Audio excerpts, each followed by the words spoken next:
Yo!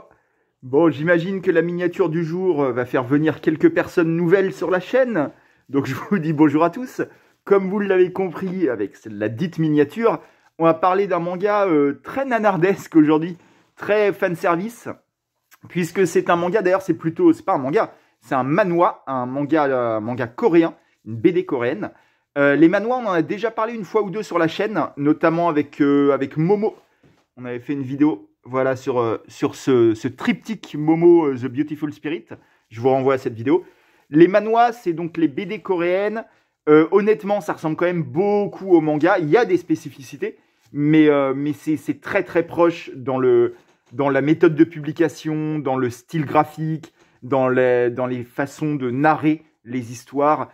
Donc, honnêtement, surtout en France, ça a vraiment le même public en fait, quasiment. Donc, je me permets d'en parler aussi sur l'étagère à manga, même si techniquement, on ne peut pas dire que c'est un manga.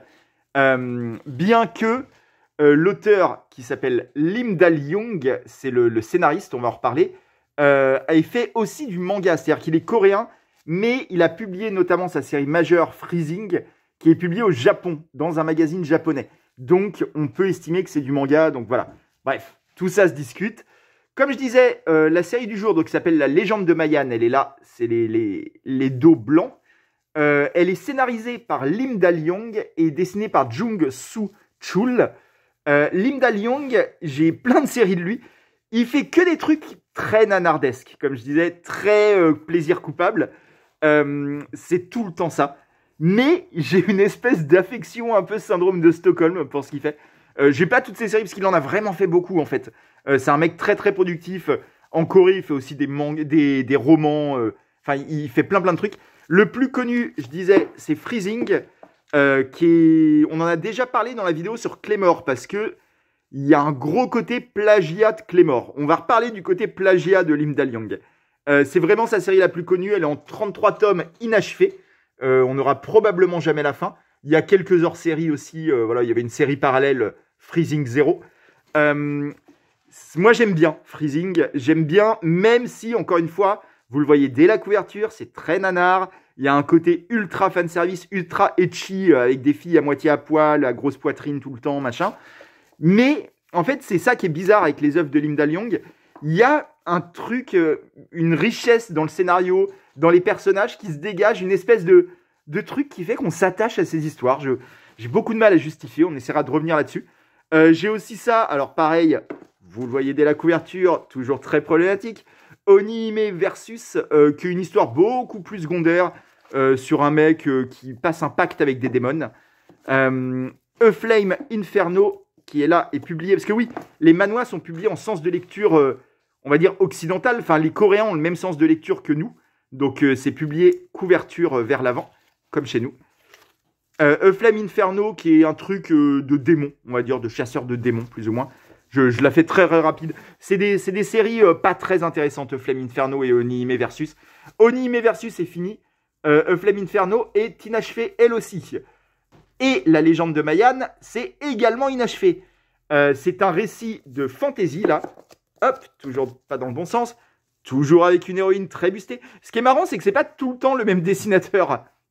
Mais quel que soit le dessinateur avec lequel bosse Lim Dal-young, visiblement, il lui demande de faire des héroïnes à forte poitrine. Qui est La Légende de Mayan, qui est la série dont on va parler aujourd'hui. Et donc là, je vous ai vite fait présenter un peu le travail, l'univers, si je puis dire, de Lim Dal-young, qui est un univers très, très, très, très nanar, comme je dis. S'il y a une série à découvrir, c'est peut-être Freezing, qui malgré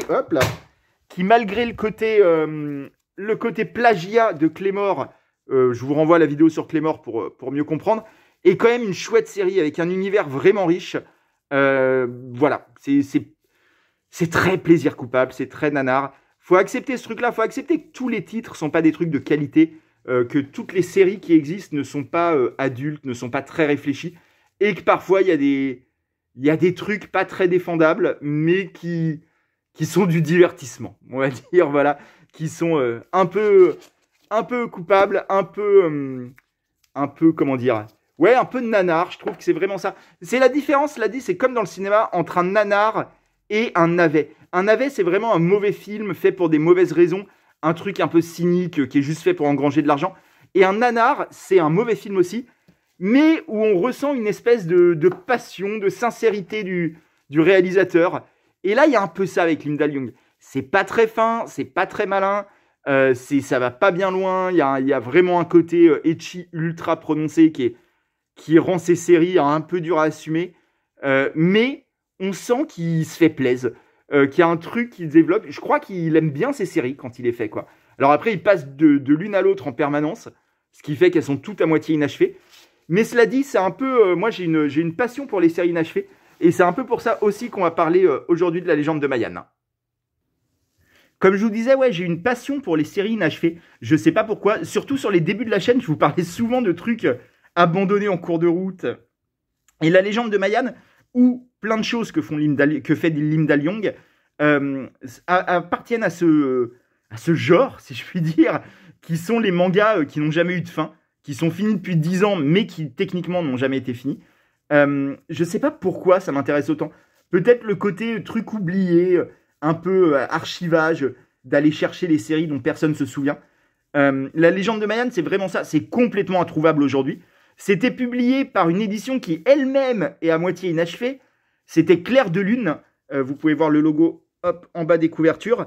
Clair de Lune, ça existe toujours, mais en fait, il y a une époque où ils publiaient beaucoup de manhwa, donc de manga coréens. Et ils ont complètement arrêté, je crois qu'ils en font plus aucun. Maintenant, ils font de la BD franco-belge. Ils font notamment, c'est eux qui publient la bande dessinée du donjon de Naheulbeuk, pardon. Si vous voyez de quoi je parle, le podcast jeu de rôle, voilà. C'est eux qui font les BD. Ils font d'autres trucs aussi, mais ils font plus du tout de manhwa, je sais pas pourquoi. Mais ils en faisaient beaucoup au début des années 2010, parce que la légende de Mayan, c'est 2009 au Japon et en France 2011. Donc voilà, c'est vraiment, ça a plus de 10 ans maintenant. Vous aurez beaucoup de mal à les trouver. Moi, j'avais trouvé le lot sur un site d'occasion. Je ne savais pas du tout ce que c'était, mais j'ai découvert comme ça il y a quelques années. Mais c'est très, très, très dur à trouver. Ça a été complètement oublié. Je pense que même à l'époque, ça avait très peu de succès. Et donc, pour le trouver aujourd'hui, c'est assez dur.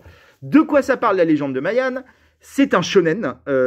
En fait, contrairement à ce que l'héroïne pourrait laisser penser, avec son côté très, comme je disais, très ecchi, très sexy, c'est un shonen très grand public, en fait. Très adressé aux jeunes adolescents. C'est une histoire de fantasy ultra banale qui pompe allègrement sur une autre affaire de fantasy, une autre histoire de fantasy, Bastard, le célèbre manga de Kazushi Hagiwara, dont on a déjà parlé souvent en mal, parce que je pense pas beaucoup de bien de Bastard, mais ça pompe énormément de Bastard. Ça pompe énormément aussi de Fly, autre manga de fantasy dont on a déjà parlé, alias Dragon Quest, la quête de Dai, qui est en cours de republication actuellement. On avait déjà fait une vidéo dessus, je vous renvoie vers cette vidéo. La légende de Mayan emprunte énormément à ces deux séries, au point que c'est à la limite du plagiat par moment. Mais en gros, on est dans un royaume de fantasy où un jeune homme qui s'appelle Phoenix, que vous voyez là, en train d'à moitié dormir, qui est un adolescent, qui est pas très fort à la bagarre. C'est un des grands tropes de Lim Dal-Jung. Ces héros masculins sont toujours un peu nulos. Ils sont toujours faiblards, voire faibles physiquement, genre malades ou quelque chose comme ça. Et ils sont toujours sous l'influence d'une femme qui, au contraire, est beaucoup plus forte qu'eux. Et lui, c'est un peu ça. Un soir de déprime, il s'approche d'une espèce d'ancienne stèle maudite et il libère une démone qui était emprisonnée dans la stèle. Démone qui s'appelle Féicia Rand Philistin et qui est une ancienne sorcière, voilà, on la voilà un peu habillée, un peu plus, très légèrement plus, qui était une ancienne sorcière qui, 1000 ans avant, avait menacé de détruire le monde. Au début, donc, on pense qu'il a réveillé la grande méchante, mais il se trouve qu'il y a une malédiction qui fait qu'elle ne peut pas avoir ses pouvoirs sans embrasser Phénix avant. Je vous passe 1000 détails, hein, c'est complètement con comme malédiction. C'est complètement volé à Bastard également. Mais donc, ça fait qu'elle est, bien que toute puissante, elle est liée à Phénix et elle ne peut rien faire sans lui. Donc, d'où relation qui se crée très rapidement entre eux, relation un peu de amour-haine, comme vous voyez, ils passent leur temps à se disputer et en même temps, on sent qu'il y a une affection qui naît entre eux, voilà. Sauf que petit à petit, mais très rapidement, on va comprendre que Féicia, la sorcière millénaire, n'est peut-être pas si méchante que ça, et que peut-être que le mythe autour de sa défaite 1000 ans auparavant, où elle aurait été battue par un ancêtre de Phénix, justement, que peut-être on ne nous a pas tout dit là-dessus. Voilà. Et elle va se retrouver, je vous passe plein de détails, à être embauchée par le royaume pour le sauver d'une menace d'un pays voisin qui veut dominer le monde avec des monstres. Voilà, il y a un pays qui visiblement a trouvé comment utiliser des monstres et souhaite les utiliser pour dominer le continent. Et Féicia et ses potes sont embauchés pour protéger le monde. Et Féicia va parcourir le monde avec Phénix pour retrouver sa garde d'élite de l'époque, de 1000 ans auparavant, qui sont tous immortels. Il y a par exemple cette fille-là dans la garde d'élite, mais il y en a plusieurs. Et ensemble, voilà, ils vont se mettre en tête de protéger le monde. Donc, histoire de fantasy très classique, qui emprunte, comme je disais, énormément à Bastard, énormément à Fly. Le côté, la vieille menace qui revient d'entre les morts et qui doit retrouver ses généraux d'époque, c'est extrêmement Fly. Mais pourtant, j'aime bien cette série. C'est très plaisir coupable, c'est très shonen. C'est très... en fait, à part la tenue de l'héroïne, en gros, que vous voyez sur les couvertures, à part ça, il n'y a rien de pas grand public en réalité. Il y a 2-3 blagues un petit peu de cul vite fait, mais c'est très light en réalité. Et c'est très adressé à des jeunes ados. Donc, c'est pas très malin, c'est pas très subtil. Le dessin varie vachement d'un tome à l'autre. Le dessinateur, je sais pas si je l'ai nommé, c'est Young Soo Chul, j'avais dû le dire au tout début, que je ne connaissais pas. Et le dessin varie vachement d'un tome à l'autre.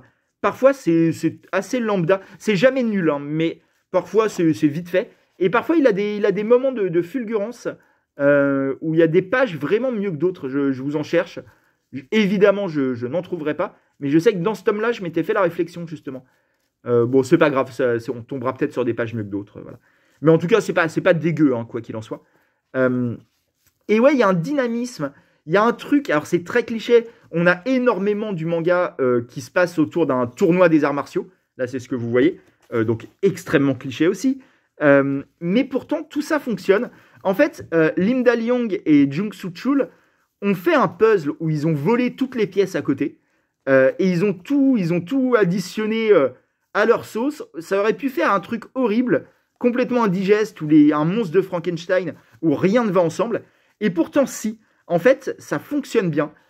Ça crée un petit univers. Il y a un côté nanar aussi dans le fait que tout a un nom bizarre. À chaque fois qu'ils utilisent un pouvoir, ils en parlent comme si c'était une invocation incroyable, alors que le pouvoir, on le reverra jamais. On le voit une fois dans le manga. Il a rien de très impressionnant. Ça aurait pu s'appeler coup de poing. C'était la même.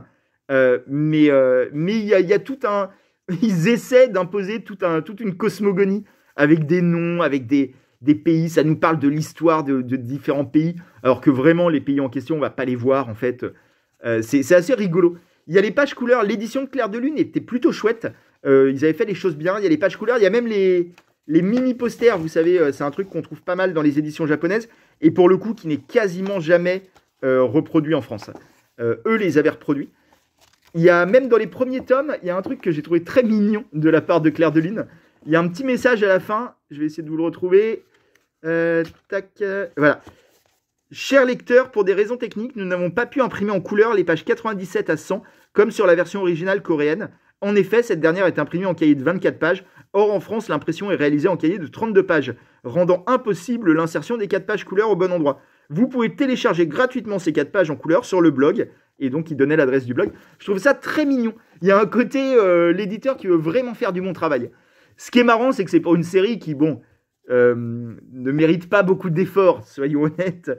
C'est une série que j'aime beaucoup, pour laquelle j'ai une vraie affection, comme pour tout le travail de Lim Da-lyong. Mais il y a un moment, il faut être honnête avec soi-même, c'est pas une grande série. C'est un truc très série B, très plaisir coupable. Il faut y aller en connaissance de cause, mais vous passez un bon moment. Si vous laissez un petit peu votre cerveau de côté en rentrant dans la légende de Mayan, vous allez bien vous amuser. Il y a un truc...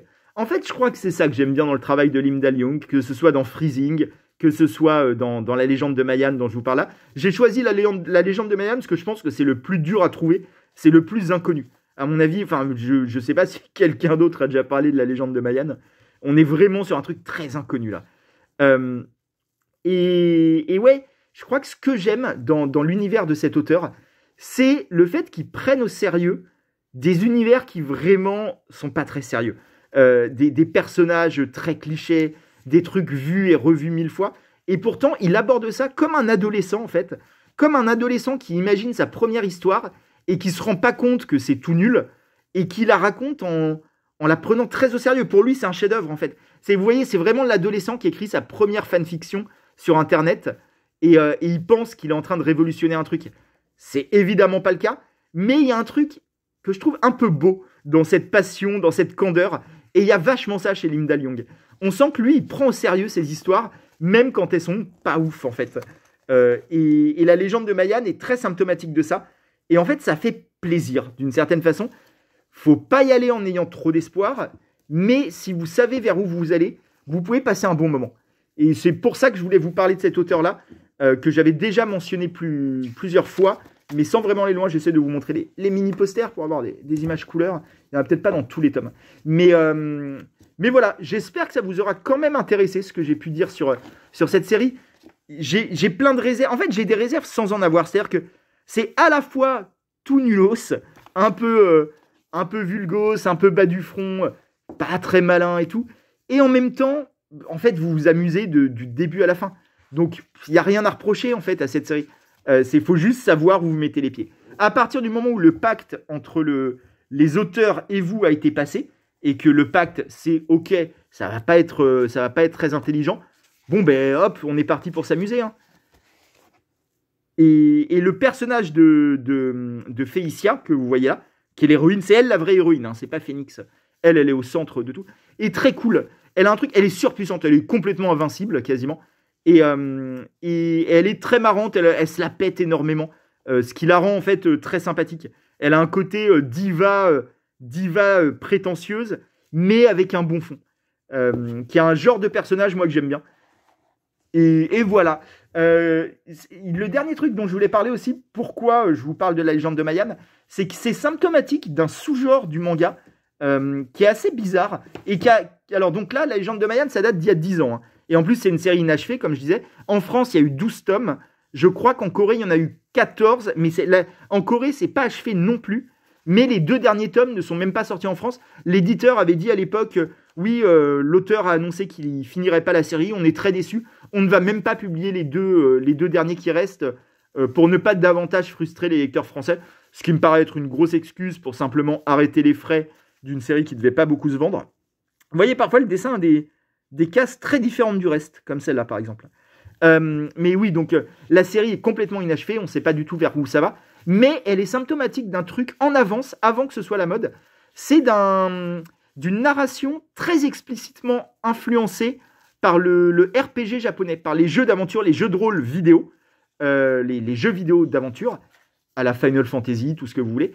Et il y a des mangas, c'est assez marrant, qui sont explicitement dans ce truc-là, où les personnages gagnent de l'expérience, mais de manière explicite, c'est-à-dire des points d'expérience, où il y a tout un truc avec les sorts magiques, on a l'impression que ça vient de Dragon Quest, où ils disent le nom des sorts, il y a des objets magiques qui leur redonnent de la santé, vous voyez, tout ça, même le truc de voyager, c'est-à-dire que là, Mayan, toute cette histoire, la légende de Mayan, toute l'histoire où Félicia veut rassembler ses anciens guerriers, tout ça, pour sauver le monde, c'est un gros prétexte, surtout pour explorer l'univers.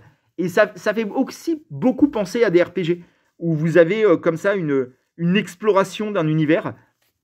Et ça m'a fait penser à d'autres mangas, là aussi, notamment Beat de Vandelbuster, qui est un autre manga par les auteurs de Fly, dont on parlait avant. Donc là, tout se recoupe.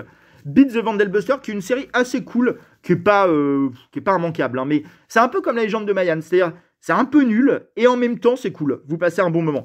Et là, pareil, c'est ultra influencé par le RPG japonais. Là, les personnages gagnent explicitement de l'expérience. Ils font des missions qui leur rapportent un nombre précis de points d'expérience. Ils ont des armes qui évoluent. Enfin, c'est vraiment un RPG. Et c'est assez marrant, parce qu'en fait, le RPG, le jeu vidéo d'aventure, de base, est influencé par le récit d'aventure. Et influencé par la littérature de fantasy, par la littérature tout court. Et donc, ça a fait une boucle. C'est-à-dire quelque chose qui a été influencé par la littérature, aujourd'hui, réinfluence à son tour une certaine forme de littérature. Et je trouve ça très rigolo à voir.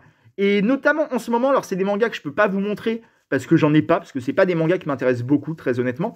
Mais en ce moment, il y a une vraie grosse vague de mangas comme ça. De mangas qui sont explicitement, même le titre, vous savez, je vais mal les citer, mais des mangas qui s'appellent genre « Il faut que je tue le dernier boss », j'ai été projeté dans un monde de fantasy. C'est souvent des récits d'isekai, de personnages projetés dans des mondes parallèles, mais avec une influence explicite du jeu d'aventure. Et je trouve ça assez intéressant comme phénomène. C'est assez bizarre d'imaginer comme ça cette boucle, cette spirale qui a été créée entre la littérature, le jeu vidéo et qui revient à la littérature. Et Mayan était un peu précurseur, alors c'est pas le seul récit qui avait fait ça, mais il fait partie, c'était avant que ce soit vraiment à la mode. Et c'est assez marrant, il y a vraiment ce truc-là, très grosse influence des jeux vidéo sur Mayan. Voilà, c'est un récit dont je voulais vous parler parce que je l'ai bien aimé, pour plein de raisons. Même, je suis conscient des très grosses limites, des très gros défauts de cette série, mais je l'aime bien. J'ai une affection pour ça. Et comme je disais, c'est vraiment très shonen et en fait très grand public. Vous ne laissez pas effrayer par le look de l'héroïne. En fait, ça peut être lu par des ados. Bon, ils auront une héroïne sexy en prime, on va dire. Hein. Mais à part ça, c'est très adolescent. C'est très shonen, c'est tournoi des arts martiaux et compagnie, grande aventure avec des épées. Et voilà. Et de manière générale, Lim Dal-young est un peu plus ecchi que sur Mayan. Freezing, par exemple, moi j'aime beaucoup Freezing, mais dès les premiers tomes, c'est beaucoup plus sexy pour le coup. Là, la légende de Mayan, vraiment, c'est grand public. Donc si vous la trouvez en papier, j'ai très peu d'espoir, mais ça peut arriver, qui sait. Si vous la trouvez, moi je vous conseille de la prendre. Je ne sais pas trop si ça a coté. Il y a moyen que ça ait coté un peu cher, hein, en vrai. Je ne vais pas vous mentir, là c'est de l'introuvable. Donc même si à mon avis c'est pas très recherché, je pense que ça doit coûter un peu cher. Mais vous la trouvez peut-être en scan, je ne sais pas. C'est plus édité depuis très longtemps, donc je me permets de parler des scans. Je pense que personne ne me tombera dessus. En tout cas, je vous conseille la lecture si vous avez envie d'une série un peu nanar, mais très réjouissante. Je vous dis à la semaine prochaine pour un autre manga, et je vous souhaite un très bon week-end, une très bonne semaine, et je vous dis prenez soin de vous, portez-vous bien. Je ne sais pas comment terminer cette vidéo. Ciao!